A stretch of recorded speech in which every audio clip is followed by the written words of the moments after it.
Tenaga medis dan tempat penyuntikan vaksin COVID-19 mulai disiapkan oleh Dinas Kesehatan Oku, walaupun sampai saat ini vaksin COVID-19 tersebut belum tiba di Kabupaten Oku.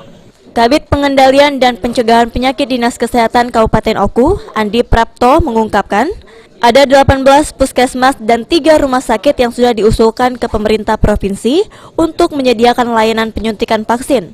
Selain itu, menurut Andi, sudah disiapkan petugas medis yang akan melayani suntik vaksin COVID-19 tersebut.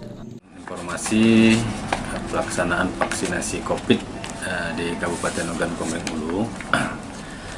Sampai dengan saat ini Dinas Kesehatan telah melakukan pendataan fasilitas kesehatan yang akan memberikan pelayanan vaksinasi dan pendataan jumlah sasaran.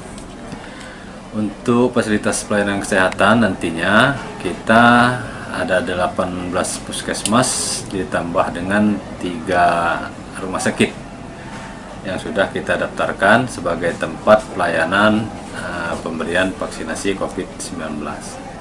Namun sampai dengan saat ini kita masih menunggu informasi selanjutnya dari Dinas Kesehatan Provinsi kapan pelaksanaan dari vaksinasi ini, karena vaksinnya sendiri sampai dengan saat ini belum ada di Kabupaten Ogan Komering Ulu.